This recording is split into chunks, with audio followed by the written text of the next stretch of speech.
OK, donc ce matin, pour conclure ce qu'on a vu un petit peu matin, donc on a vu qu'on était dans la dernière heure, qu'il y a un antéchrist qui s'en vient. Il va être exactement à l'opposé de Christ, puis il va se tenir contre tout ce qui est chrétien. Il y a beaucoup d'antéchrists aujourd'hui. Ils s'opposent contre l'Évangile, puis ils renient la divinité de Christ. On peut se protéger d'eux comment? En demeurant attaché solidement à la sainte doctrine, sachant que le Saint-Esprit, donc son onction en nous, nous donne le discernement nécessaire pour reconnaître ce qui est vrai du faux. Ça va pour ça? Donc, c'est ce qu'on a vu un petit peu ce matin. Et on peut s'encourager là-dessus, comme je l'ai dit ce matin. On peut s'encourager parce que nous avons l'onction et nous avons la connaissance. Donc, on peut se mettre à l'abri, comme j'ai dit, à l'abri avec la parole de Dieu. Si on est fidèle à l'enseignement des Écritures, on est à l'abri. On retourne dans la première épître de Jean, chapitre 3, cette fois-ci. Dieu voulant, on va faire les versets 1 à 3. C'est pas beaucoup, mais il y a beaucoup de matériel, il y a beaucoup de stock. On va lire ensemble.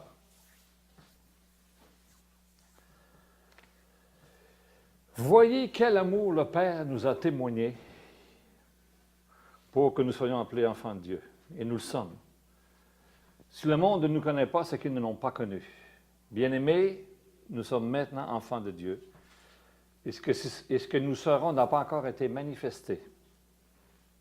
Mais nous savons que lorsqu'il paraîtra, nous serons semblables à lui parce que nous le verrons tel qu'il est. Quiconque a cette espérance en lui se purifie comme lui-même est pur. Donc, ces versets, si vous voulez, nous introduisent ici dans la deuxième portion de l'Épître. Nous avons vu déjà du chapitre 1 au chapitre 3, donc l'importance primordiale, fondamentale pour nous chrétiens de nous attacher de toutes nos forces, de tout notre cœur aux vérités doctrinales de la parole de Dieu. Okay? C'est extrêmement important.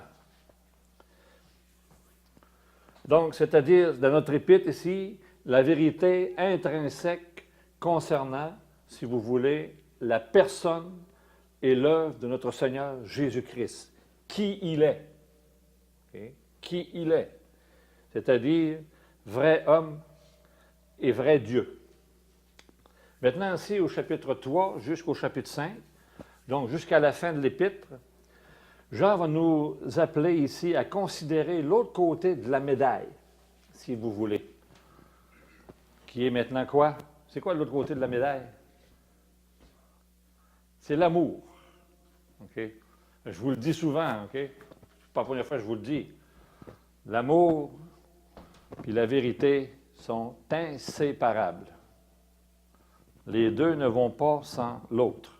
Je l'ai dit souvent, hein? Non? Hein? Oui, hein? Je vous l'ai dit souvent. L'amour sans vérité, l'amour et la vérité sont inséparables, elles sont intrinsèques. OK? Et c'est important ce que je vous dis là. Et puisque dans ces chapitres-là, du chapitre 3 jusqu'au chapitre 5, qui totalise en fin de compte 66 versets, okay, au total, le mot amour puis ses déclinaisons reparaissent 46 fois.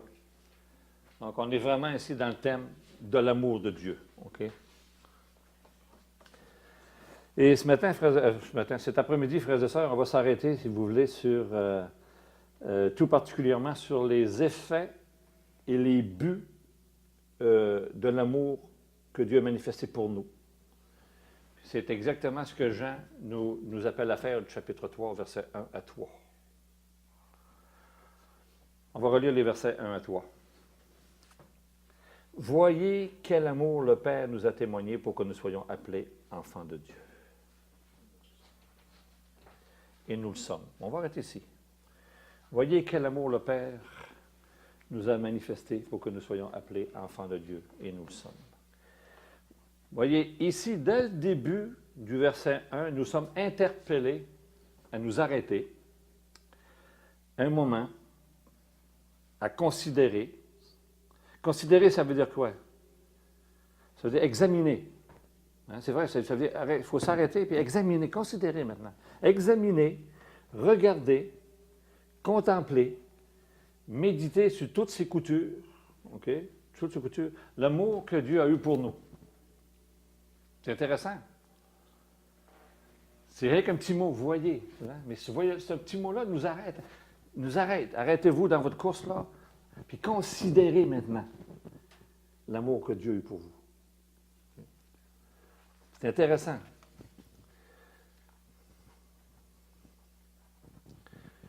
Si on prend le temps de le faire, frères et sœurs, on va remarquer que dans ces trois premiers versets du chapitre ici qu'on a lu, là, que l'amour de Dieu, que l'amour que Dieu nous a témoigné a un but bien précis, qui va au-delà du salut de notre âme. Puis je vais vous amener à ce point-là, parce que souvent, on voit ça aussi un peu partout, même dans les épîtres de Pierre aussi.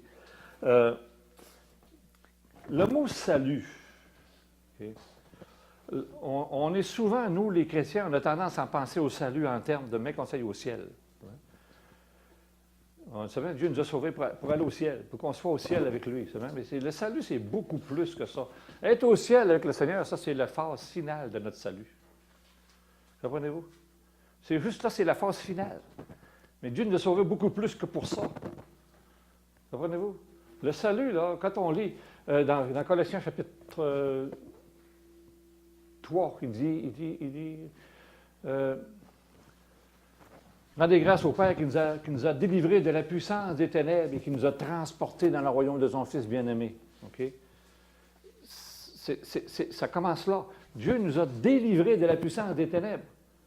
Puis il nous a déjà transportés dans le royaume. On est déjà dans le royaume de son Fils. On goûte déjà au salut de Dieu. On est déjà au bénéfice du salut de Dieu déjà. Le salut, ce n'est pas rien le salut de notre âme.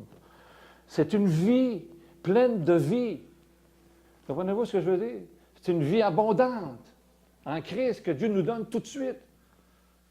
C'est une joie que Dieu nous donne tout de suite. C'est une espérance certaine, c'est une assurance. C'est la paix qu'on a déjà tout de suite qui appartient à notre salut. Comprenez-vous? Et c'est très, très, très important qu'on puisse saisir ça. OK?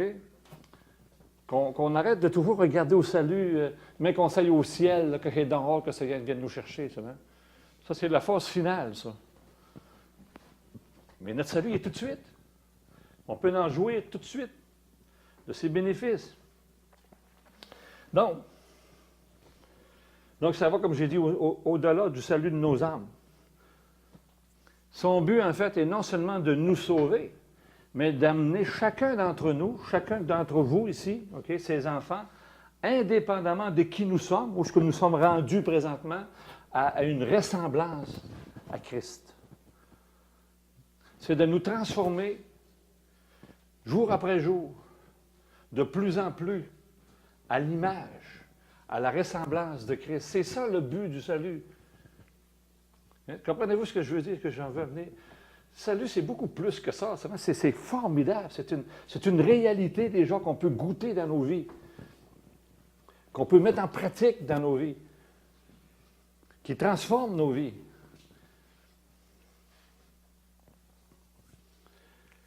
Et dans le verset 1 à 3, cette démarche-là de Dieu envers nous nous est présentée sous trois angles différents. On va lire encore une fois les versets 1 à 3. Voyez quel amour le Père nous a témoigné pour que nous soyons appelés enfants de Dieu. Et nous le sommes. Si le monde ne nous connaît pas, c'est qu'il ne l'a pas connu. Bien-aimés, nous sommes maintenant enfants de Dieu. Et ce que nous serons n'a pas encore été manifesté. Mais nous savons que lorsqu'il paraîtra, nous serons semblables à lui parce que nous le verrons tel qu'il est. Quiconque a cette espérance en lui se purifie comme lui-même est pur. Donc, dans ces trois versets-là, cette démarche de Dieu-là envers nous est présentée sous trois angles différents. Verset 1. Nous faire entrer dans la famille. Premier but, nous faire entrer dans la famille. C'est déjà quelque chose. Quand j'ai marié ma femme, moi, je suis rentré dans la famille de ma femme. Puis j'étais chanceux parce que moi, mon beau-père, il était contracteur. Fait que j'ai goûté à certaines bénédictions découlant du fait que je rentrais dans la famille de mon beau-père, j'ai pogné une job. Sa machinerie lourde. Mais comprenez-vous un peu, c'est ça. On rentre dans la famille de Dieu maintenant. Okay? Avec les privilèges. Être membre à ses privilèges. Pas vrai? Première chose, on rentre dans la famille de Dieu. Voyez quel amour le Père nous a témoigné pour qu'on rentre dans la famille de Dieu. Deuxième verset.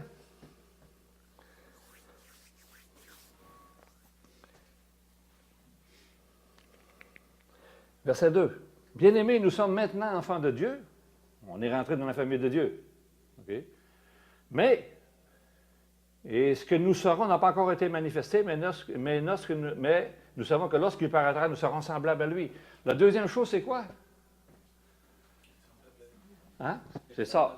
Il nous identifie maintenant au Fils. On rentre dans la famille, puis non seulement on est, moi j'étais rien que beau gendre, mais lui, on devient fils, co-héritier.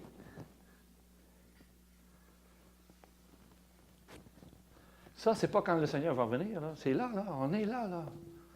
Ça nous appartient. Comprenez-vous ce que je veux dire? On est là. On est des enfants de Dieu. On est déjà des co-héritiers de Christ. Donc, Dieu déjà nous identifie à Christ déjà. C'est pour ça qu'on peut dire qu'on peut se tenir debout devant le trône de Dieu, saint, sans défaut, sans tache, sans ride, ni rien de semblable. C'est pas un privilège, ça. Hein? Pas mal ça qu'on a ce privilège-là. Parce que Dieu nous identifie à son Fils. C'est extraordinaire. Puis ça, c'est tout de suite. C'est présentement. Troisième verset. Quiconque a cette espérance en lui se purifie comme lui-même est pur. Ça nous parle de quoi, ça? Nous sanctifier, c'est ça. La sanctification. Pas formidable. Ça, c'est notre salut, ça. Déjà. En œuvre, dans nos vies, présentement. Mais c'est à nous de le prendre aussi. Vous savez, quand on voit des frères, des frères, puis ils disent « Oh, Seigneur, là, je suis tanné, là, je suis fatigué. Hein, puis je suis tanné, là, puis c'est long, Seigneur, j'ai hâte que tu reviennes. » Puis, vous savez, la vie chrétienne, c'est pas facile.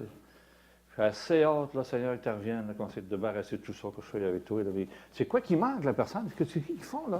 Ils sont en train de gaspiller une grosse partie de leur vie chrétienne en attendant l'aboutissement quelque part qui va arriver qu'on ne sait pas quand, là. Puis que mais tu arrives de l'autre bord et que tu n'auras rien foutu là, peut-être que tu ne t'entendras pas dire bien fait, bon et fidèle serviteur non plus. Hein? Comprenez-vous?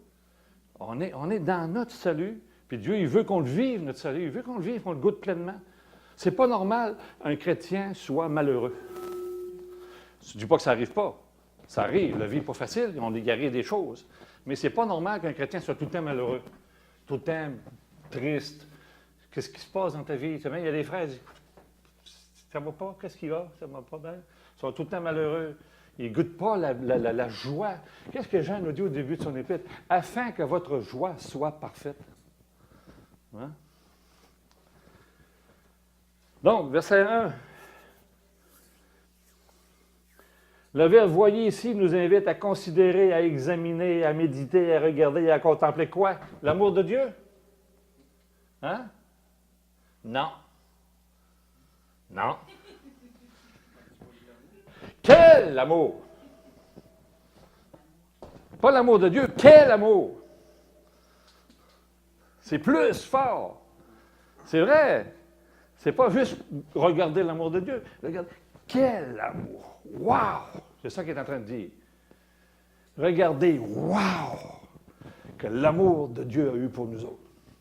Vous vous êtes réveillés, hein? Elle dit pas peur, là. Mais c'est ça, ça va? Quel amour le Père a eu pour nous autres.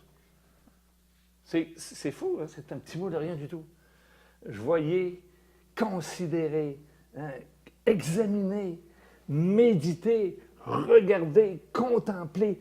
Quel amour! C'est-à-dire, quelle est la qualité, le caractère que l'amour que Dieu a manifesté, témoigné pour vous et moi, afin que nous puissions devenir membres de la famille de Dieu. C'est formidable, hein? On est bénéficiaire. Là, on a parlé ce matin, on a dit, waouh, on est content d'être sauvés. On en a parlé, hein? On est content d'être sauvés, d'être ses enfants.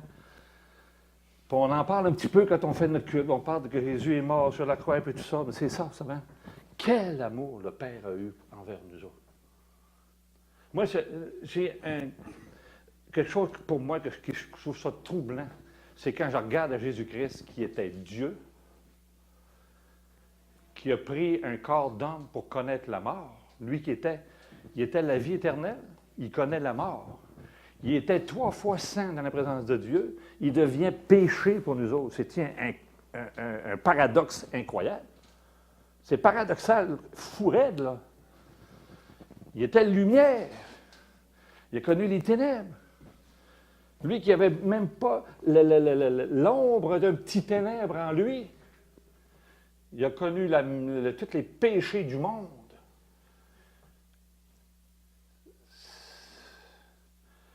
Dieu, le jugement est tombé sur lui. Dieu s'est détourné comme un juge qui juge un coupable.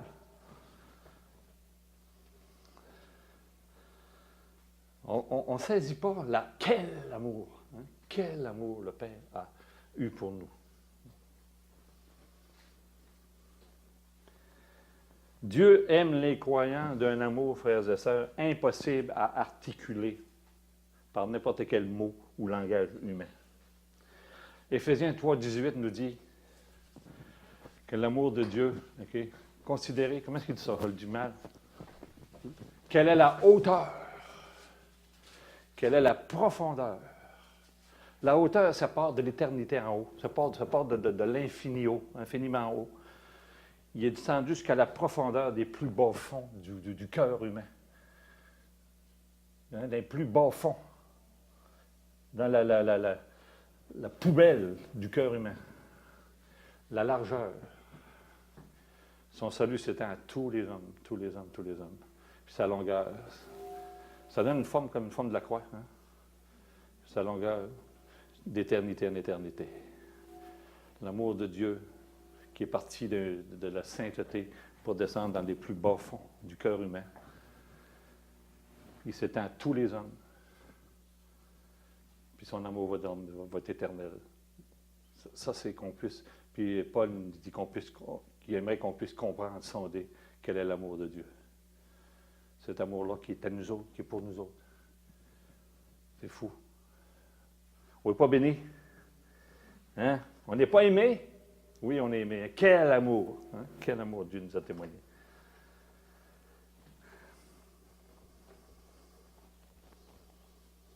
Donc, aussi grand et peu que puisse être l'amour du cœur humain, il n'en est qu'un petit pâle reflet de l'amour de Dieu.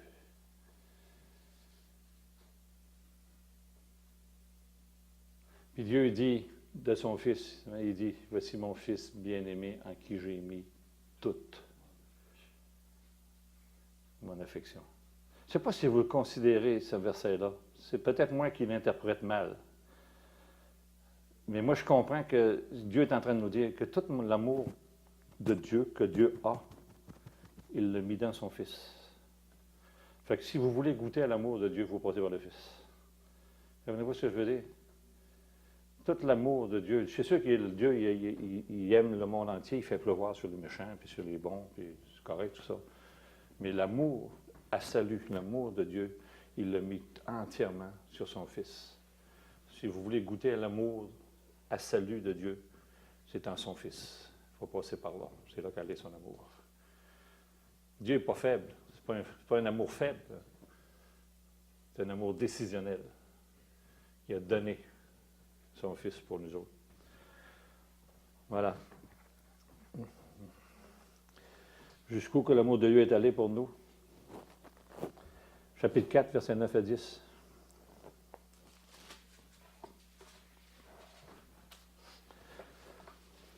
L'amour de Dieu a été manifesté envers nous, parce que Dieu a envoyé son Fils unique dans le monde, afin que nous vivions par lui. Et cet amour consiste non point en ce que nous avons aimé Dieu, mais en ce qu'il nous a aimé et envoyé son Fils comme victime expiatoire pour nos péchés. Voilà. Jean 3,16 nous dit la même chose. Alors, Dieu a tant aimé son Fils. Donc, son amour est allé jusqu'à donner son Fils.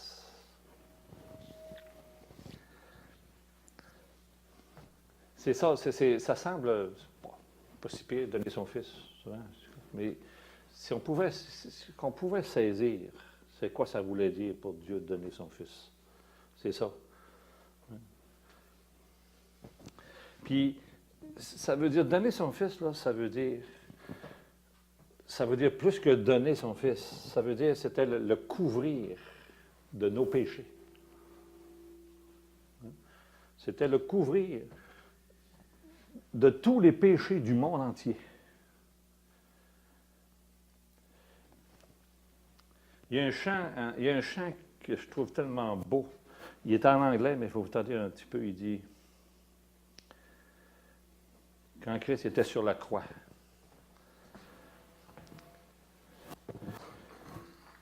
il dit, il était sur la croix, puis il voyait, il portait la haine des hommes envers les autres hommes. Il portait la guerre. Le cœur méchant de l'homme, il portait la guerre de l'homme dans son cœur. Il la portait sur lui. Il portait la haine de l'assassin. Il portait l'angoisse des hommes, de toute l'humanité. Il portait les femmes battues. Il portait les enfants battus. Tout le désespoir humain dû au péché, là, il portait ça sur lui. Then he bowed his head and died. Après, il a courbé son front, puis il est mort. C'est tellement beau, ce chant-là. Là. C'est sûr que c'est une traduction rapide, là, mais le chant est tellement beau. Là. Ça me fait pleurer, ce chant-là. Jésus portait là, nos péchés. Là. Il portait le mal humain, le cœur humain. Il portait, lui qui était saint, a porté la plus grande cochonnerie du cœur de l'homme. Là. Il l'a porté. Le pire péché du monde, il l'a porté. Pour qu'on puisse être pardonné. Puis lui, c'était tellement contre nature, ça n'avait pas de bon sens. Pour nous autres, par amour.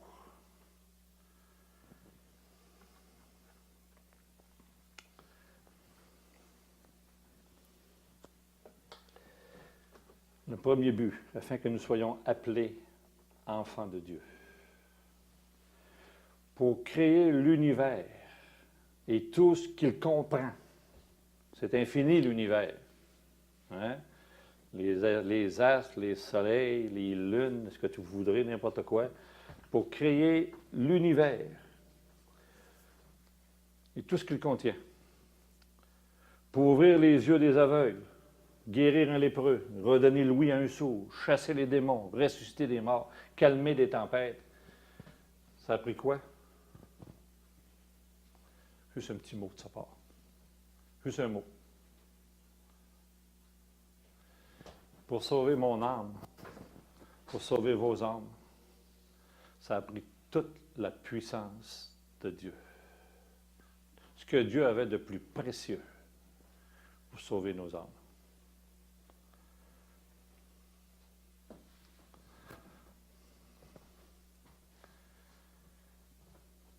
À travers la fragilité de Christ sur la croix. C'est fou, hein? Ça a pris la croix qui semblait, pour bien des hommes, être une défaite, et était même un scandale pour les Juifs, une folie pour les païens. Elle était la puissance de Dieu pour quiconque croit. Ça prenait, c'était toute la puissance. Dieu ne pouvait pas faire plus. Il ne pouvait pas donner plus pour nous sauver. C'était toute la puissance que Dieu pouvait faire en demeurant saint, juste et amour. Formidable, hein? N'être plus un enfant de Dieu est un mystère, moi qui me confonds. C'est incroyable, formidable. C'est quoi les autres miracles à comparaison de ça? Dieu, il en fait encore des miracles. Chaque fois qu'il sauve quelqu'un, chaque fois que quelqu'un vient à la repentance, il y a la foi en Jésus-Christ, c'est un miracle. Un grand miracle. Écoutez, il nous prend de mort à vivant, de vivant à irréprochable, d'irréprochable à enfant de Dieu, d'enfant de Dieu à co-héritier de Christ. Le co-héritier de Christ, il fait de nous des saints, sans défaut, sans tache. Et de ces saints sans défaut et sans tache-là, il les glorifie dans le ciel, à l'image de Christ, assis à sa droite. Voyez quel amour le Père nous a témoigné pour nous emmener là. Formidable, hein? Quel amour.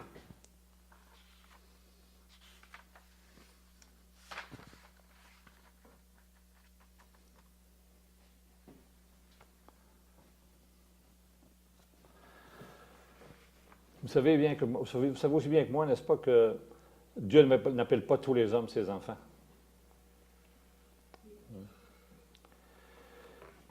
Même s'il y en a qui prétendent le contraire, mais ils ont tort. Okay? On sait tout ça. Okay? La réalité, en fait, est beaucoup plus triste que ça. Quand Adam a péché, puis entraîné avec lui l'humanité entière en arrière de lui, après lui, OK? Donc, tous, sans exception en lui, ont tous perdu cette filiation d'enfant de Dieu-là. Tout le monde. Tout le monde est passé, comme lui, sous la puissance du péché, la puissance des ténèbres. Ça, c'est la triste réalité de l'humanité entière. Okay? C'est la triste réalité de tout homme, dès son entrée dans le monde, est perdu.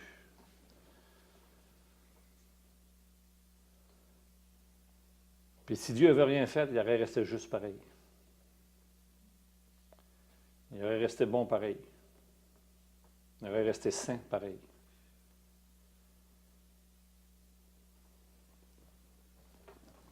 N'eût été de l'amour de Dieu pour chacun d'entre nous, on serait encore tous à la même place, perdus. Puis moi, ce qui me trouble le plus, c'est que malgré aujourd'hui, nous autres, avec toute la connaissance qu'on a de la parole de Dieu, avec nos Bibles dans les mains, n'eût été de la parole de Dieu, de l'amour de Dieu, on serait encore dans nos péchés, perdus pour l'éternité. N'eût été de la grâce que Dieu a manifestée envers nous. Voyez quel amour le Père a témoigné pour que nous, à travers toute la gang de l'humanité, nous soyons appelés enfants de Dieu. Ça va encore plus loin. C'est pas tout le monde qui est sauvé. Il y a une petite gang encore là-dedans. Puis vous faites partie de la gang. Piouf! Hein?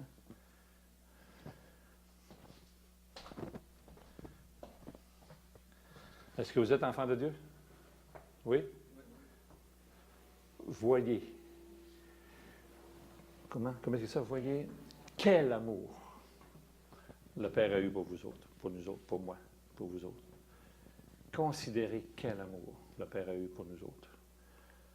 On n'est pas plus fin que le voisin. On n'est pas mieux, on n'est pas plus saint, on n'est pas plus obéissant, on n'est pas plus intelligent, on n'est pas plus beau.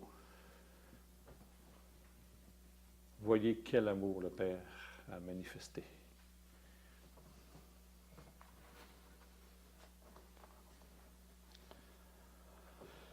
Mais on est tous enfants de Dieu par la foi en Jésus-Christ. Galates 3, 26.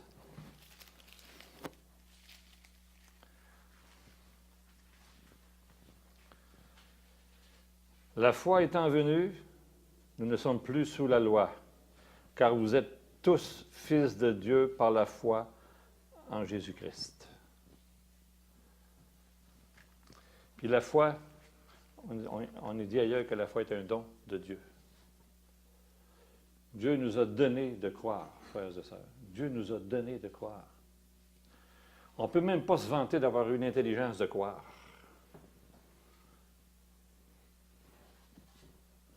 On ne peut pas vanter de rien. Dieu, dans Hébreux chapitre 1, verset 6, je pense, il est écrit « Me voici, moi et les enfants que tu m'as donnés. » Quand le Seigneur il rentre au ciel. Suite avec Hébreux 10 qu'on a vu ce matin. Donc, « Me voici, moi et les enfants que tu m'as donnés. » C'est une citation d'Ésaïe, par contre, qui parle de ses enfants à lui, mais c'est relié aussi dans Hébreux pour le ministère de Christ aussi. Donc, me voici, moi, avec les enfants que tu m'as donnés. J'entre avec les enfants que tu m'as donnés. C'est Dieu qui a tout orchestré. C'est formidable. Ah.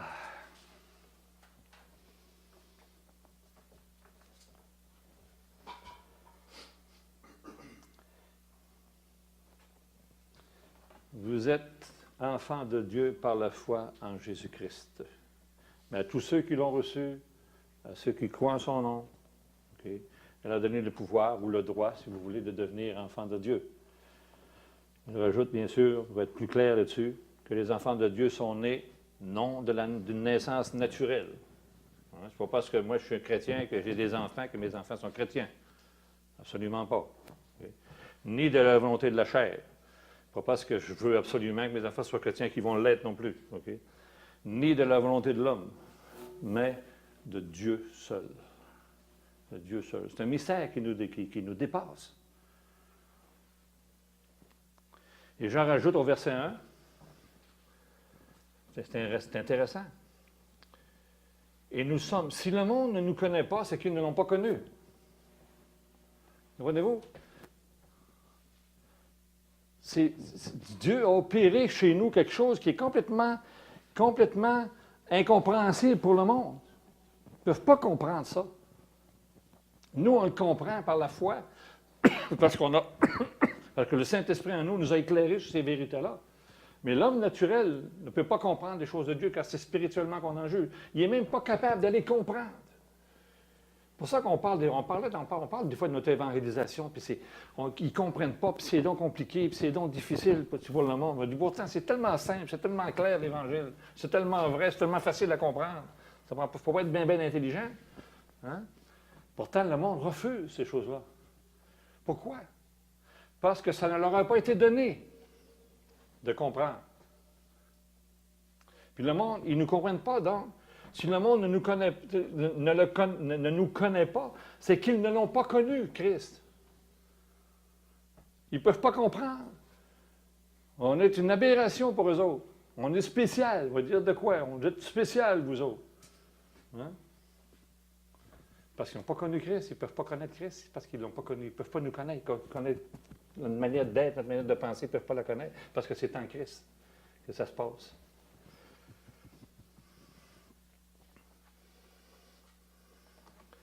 Donc, c'est ni par la naissance naturelle, c'est ni par la volonté de la chair, c'est ni par la volonté de l'homme, c'est de Dieu. Donc, à cause de cela, ils ne nous connaissent pas. Ils ne peuvent pas nous connaître. C'est normal. Hein? Comment le monde pourrait-il connaître la nature de notre relation avec Dieu s'ils ne connaissent pas Dieu?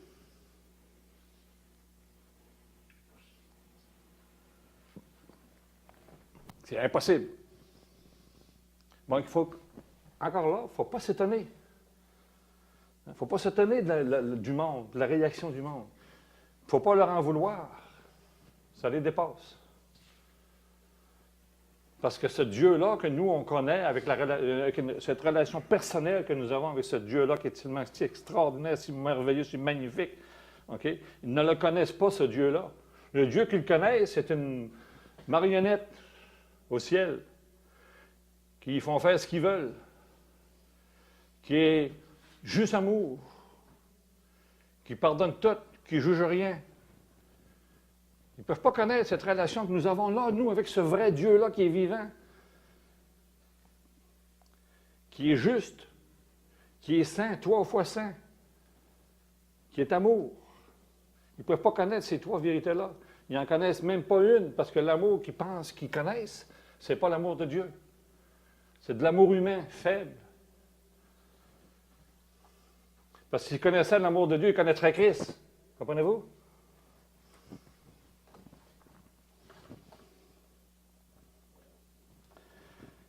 Donc, c'est impossible que le monde puisse comprendre cette relation-là qui unit Dieu et ses enfants. C'est impossible. On est devenu enfant de Dieu sans le moindre mérite de notre part. Sans le moindre mérite. Uniquement parce que Dieu, dans sa souveraineté, uniquement par sa grâce, nous a aimés. Nous sommes des enfants de Dieu, et ce que nous sommes reflète nécessairement son caractère. C'est normal. On est des enfants de Dieu. Bien, on doit manifester certains caractères de famille. Hein? Moi, j'étais un petit, mon père s'appelait Honoré Petit, puis quand tout le monde il me regarde, il dit hey, « toi, tu ressembles à ton père. Hein? » Pourquoi? Parce que je suis un petit, puis je reflète les caractères, les traits de caractère de mon père. Hein? Bien, nous, c'est la même chose comme chrétiens. Donc, le monde, ils ne peuvent pas comprendre ces choses-là. C'est complètement étranger à eux, ces choses-là.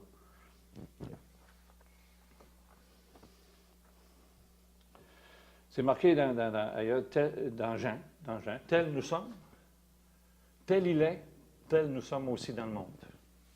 Hein? Tel il est, tel nous sommes aussi. C'est ce qu'on se veut dire que les gens voient ou devraient voir en nous Dieu, Christ en nous. Hein? Puis d'ailleurs, Paul exhorte dans Éphésiens chapitre 5, verset 1, soyez tous mes imitateurs et marchez dans l'amour à l'exemple de... Soyez des imitateurs de Dieu et marchez dans l'amour à l'exemple de Christ.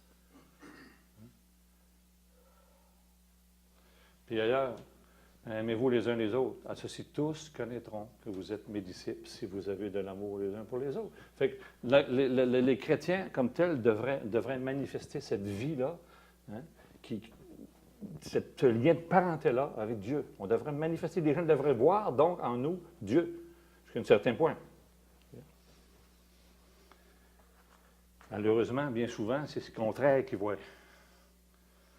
Les églises aujourd'hui sont beaucoup déchirées, il y a beaucoup de chicanes, il y a beaucoup de scandales. C'est triste, c'est triste, triste, triste, triste, triste, triste. Ouais.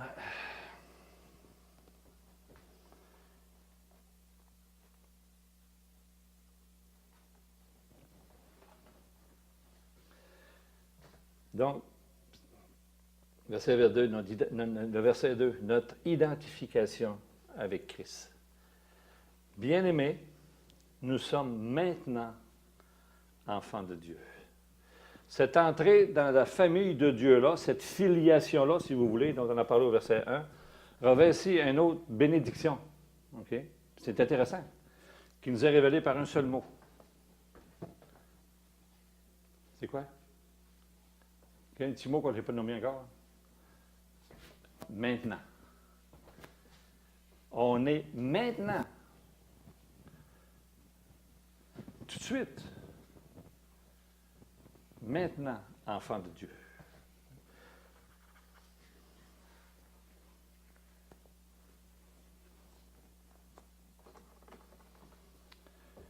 D'où qu'on vienne. Qu'on vienne de Saint-Honoré, qu'on vienne de Falardeau, qu'on vienne de Chicoutimi, de La Terrière, de Jonquière, de La Tuque, de Bécomo, de ce que tu voudras. Hein? Nous, les croyants de tous âges, de toutes conditions sociales, hommes, femmes, enfants, nous sommes ici, aujourd'hui, cet après-midi, des enfants de Dieu. On a tous ce trait-là, ce caractère-là. Tous des enfants de Dieu. Voyez quel amour le Père nous a témoigné.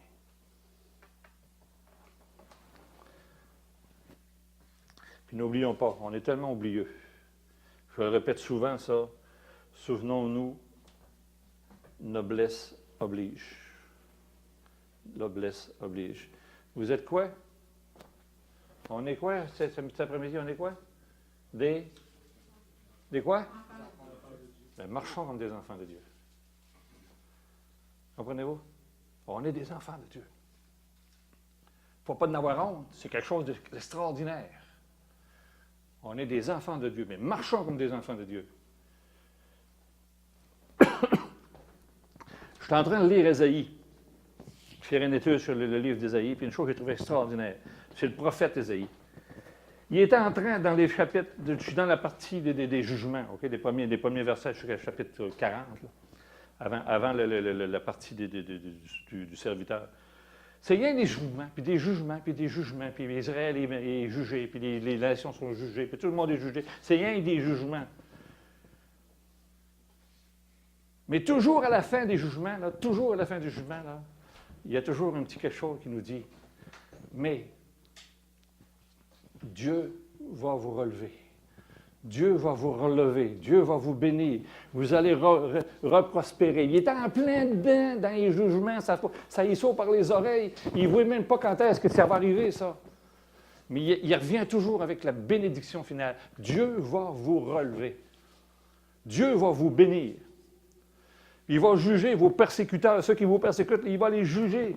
Il y a toujours cette partie d'espérance-là. Dieu va vous bénir.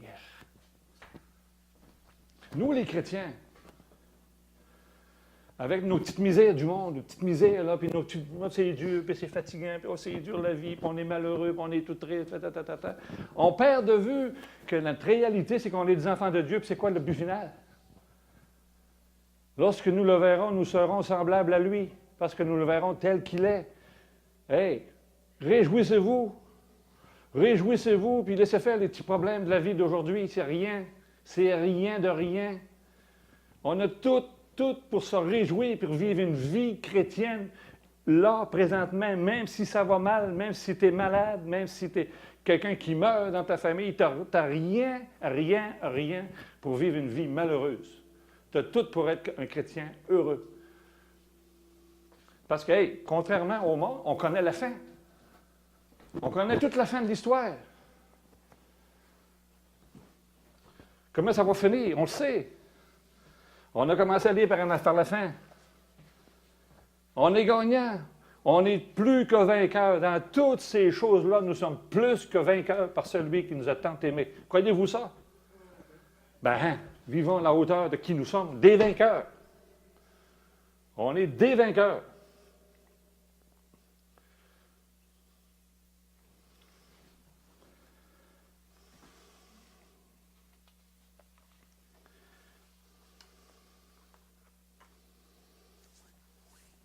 Tout un encouragement. Et ce que nous serons n'a pas encore été manifesté. Mais nous savons. C'est bien, c'est pas peut-être que, mais nous savons que lorsqu'il va paraître, nous serons semblables à lui parce que nous le verrons tel qu'il est. Si quelqu'un a cette espérance en lui, qu'est-ce qu'il fait? Il se purifie comme lui-même un peu. C'est ça qu'il dit? Ouais. Quiconque a cette espérance en lui se purifie comme lui-même un peu. C'est pas formidable, ça? Hein? Tout un encouragement.